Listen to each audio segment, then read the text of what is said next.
البتہ اس ترمیم کے حوالے سے میرا پہلا سوال جو آپ سے ہوگا وہ یہی کہ جو 18ویں ترمیم جب منظور کی گئی تو پاکستان پیپلز پارٹی نے بڑے ڈھول پیٹے تھے، ڈھنڈورا پیٹا تھا جمہوریت کی بحالی کا، تو کیا اب 18ویں ترمیم کے اندر بھی ترمیم کی جائے گی؟ کیا 18ویں ترمیم کو رول بیک کیا جائے گا خاص طور پہ NFC ایوارڈ کے حوالے سے؟ متی اللہ جان صاحب، آپ کی نظر میں تو وہ ڈول پیٹنا ہی کہتے ہیں، ہمارے نظر میں جو مشرف اور ضیاء اللہ کو ان سب مارشلاؤں نے جو آئین کا بیڑا غرق کیا اور بنیادی ڈھانچہ ہلایا 1973 کا شہید ذوالفقار علی بھٹو کا، ان کو واپس اپنے جو اصل حالت ہے اس میں لایا گیا ہے، اور یقیناً اس میں صوبوں کے اختیارات اور NFC ایوارڈ اور بہت ساری چیزیں ڈسکس ہوئی تھی۔ تو میری گزارش یہ ہے کہ آئین کا آرٹیکل 239 یہ ہے اسی لیے کہ وقتاً فوقتاً کوئی چیز میں کوئی ابہام ہو تو اس کو ڈسکس کیا جائے۔ مثال آئین کے آرٹیکل 200 ہے، پریزیڈنٹ کے پاس ٹرانسفر پوسٹ کا ہے ججز کا، یقیناً اس کی بھی ڈیبیٹ ہوگا۔ اس کے بعد اگر آپ دیکھ رہے ہیں خیبر پختونخوا کے وزیر اعلیٰ نے جو استعفیٰ دیا ہے، اور وہ آئین میں یہ لکھا ہوا ہے کہ استعفیٰ گورنر کو بھیج سکتے ہیں۔ اب یہ دو تشریح ہوتی تھی، حکمران پارٹی یہ کہتی تھی کہ نہیں، جب تک گورنر اس کو استعفیٰ منظور نہیں کرے گا دوسرا وزیر اعلیٰ نہیں آ سکتے۔ وہ مسئلہ حل ہو چکا، وہ استعفے والا مسئلہ حل ہو چکا، اب آئینی ترمیم کے ذریعے آپ سہیل آفریدی کو اس کے عہدے سے تو نہیں ہٹا سکتے نا، وہ مسئلہ ماضی کے ذات ہوگا۔ آپ دوبارہ سن لیں متی اللہ جان صاحب، اس شک میں یہ نہیں لکھا ہوا ہے کہ استعفیٰ منظور ہوگا یا نہیں، صرف استعفیٰ لکھا ہوا ہے۔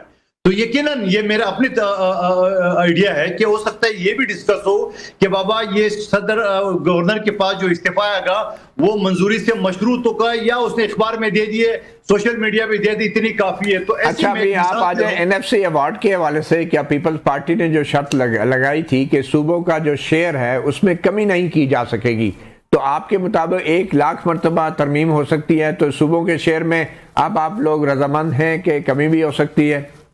آپ نے کیسے ایزیوم کر لیے کہ NFC ایوارڈ میں صوبوں کے شیئر کم ہو گیا، ہو سکتا ہے بڑھ جائے؟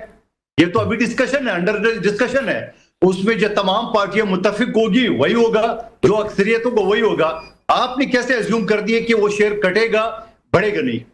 ٹھیک ہے، بہرحال جو آئین کے اندر پابندی تھی کہ کم نہیں ہو سکتا، اس میں ترمیم بقول آپ کے کی جا سکتی ہے جناب۔ ٹھیک ہے جناب، بیرسٹر صلاح الدین صاحب، میں آپ کی طرف آنا چاہوں گا۔ یہ جو 27ویں ترمیم لائی گئی ہے، آپ کے نزدیک جو وفاقی آئینی عدالت بننے جا رہی ہے، اس سے کس کو تحفظ دیے جانے کی کوشش ہے، اور کیا اس کے پیچھے کوئی سیاسی مصلحت ہے یا یہ آئین کا تقاضا ہے؟ دیکھیں، یہ جو متی صاحب 27ویں ترمیم میں جو یہ وفاقی آئینی عدالت بنائی جا رہی ہے، اس کا مقصد تو آبویسلی یہی ہے کہ ایک اپنی مرضی کی عدالت بنائیں گے، اس میں چند جو موجودہ ججز ہیں ان کو سلیکٹ کیا جائے گا۔ ہو سکتا ہے اس میں کچھ شاید اب نیچرلی ڈیٹیلز تو سامنے نہیں آئی، مگر ہو سکتا ہے اس میں کچھ وکلا صاحبان کو بھی رکھا جائے گا، اور کچھ شاید ہو سکتا ہے ریٹائرڈ ججز بھی ہو جائیں۔ تو مقصد تو کلیئر ہے کہ 26ویں آئینی ترمیم تو آزاد عدلیہ کا جنازہ تھا، 27ویں اس کی تدفین ہے۔ صلاح الدین صاحب، یہ جو 26ویں آئینی ترمیم کے خلاف درخواستیں لگی ہوئی ہیں آئینی بینچ کے سامنے، آپ کو لگتا ہے کہ اب یہ درخواستیں مؤثر رہ جائیں گی اگر 27ویں آئینی ترمیم ہو جاتی ہے؟ اور کیا آئینی بینچ اس حوالے سے کوئی فیصلہ کر پائے گا 26ویں آئینی ترمیم کے خلاف درخواستوں پر؟ دیکھیں، اس میں جو بنیادی چیز ہم 26ویں آئینی ترمیم کی جو ہم 1 سال سے مانگ رہے ہیں، وہ یہ ہے کہ جو آئینی بینچ ہے وہ 26ویں آئینی ترمیم کی ایجاد ہے، وہ اپنے وجود پہ خود فیصلہ نہیں کر سکتی، مگر چند جج صاحبان کا یہ ویو ہے، وہ کہتے ہیں نہیں بس اب یہ کتاب میں آ گئی تو اب ہمیں اسے امپلیمنٹ کرنا ہے، اب فیصلہ بھی ہم ہی سنائیں گے۔ تو نیچرلی اب پوزیشن یہی ہوگی حکومت کی کہ اگر کسی نے آئینی عدالت، نئی جو آئینی عدالت بننے جا رہی ہے، اس کا وجود چیلنج کرنا ہے تو وہ بھی آپ وہیں چیلنج کریں۔ تو میں سمجھتا ہوں اس سے اپنا اس ملک میں کسی قسم کی عدلیہ کی جو انڈیپینڈنس ہے. اور ماشاءاللہ یہ اب ایگزیکٹو میجسٹریسیز کی بات ہو رہی ہے. پہلے آپ نے جو ہائی کورٹس اور سپریم کورٹ تھی ان کی آزادی سلب کر دی. اب ایگزیکٹو میجسٹریسی یعنی اب جو ڈپٹی کمشنر ہوگا وہی عدالت لگائے گا اور وہی اسی وقت پروسیکیوٹ بھی وہی کرے گا, اسی وقت سزا بھی وہ سنائے گا. تو لوئر کورٹس میں بھی آزادی بالکل ختم ہو گئی. تو یہ تو بیسکلی آپ ایک جس طرح انگریزوں کا ایک کلونیل رول تھا ڈائریکٹ یا مارشل لاء ریجیمز میں جو ہوتا تھا وہی دوبارہ قائم کرنے جا رہی ہے ہماری پارلیمنٹ. صحیح. ایڈوکیٹ احسن بون صاحب, 26ویں آئینی ترمیم کی آپ نے بھرپور حمایت کی اور آپ کے گروپ نے, انڈیپینڈنٹ گروپ نے.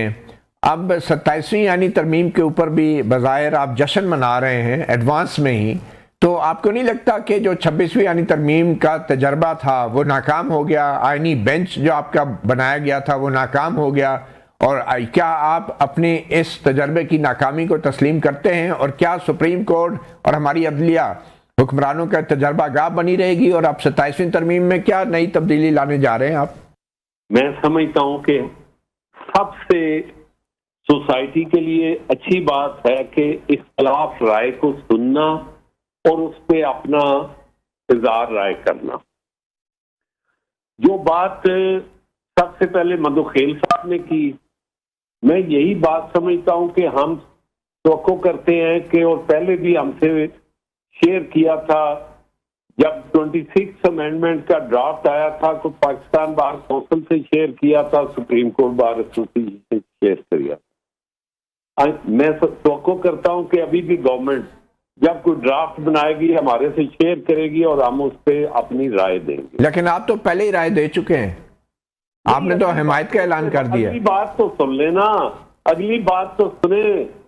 میں آپ جیسے جو اتنی دشنام دراری کرتے ہیں ان کے پروگرام میں اگر بیٹھا ہوں تو میں ایک دل رکھتا ہوں.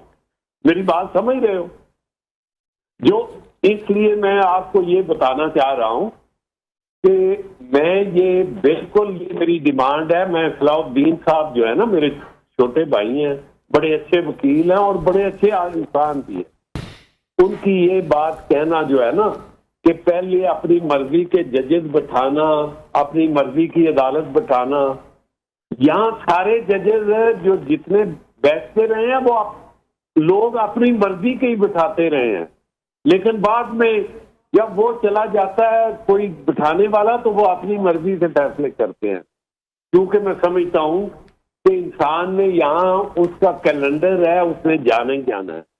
اگلی بات, جو آپ کے روز جو یہاں پہ عام لیٹیگنٹ پبلک کے کیسز ہیں ان کے لیے 3-3, 4-4, 5-5 دہائیاں لگ جاتی ہیں. صلاح الدین تو میرا چھوٹا بھائی ہے, وہ اور فیملی سے اس کا یہ مسئلہ نہیں ہے, لیکن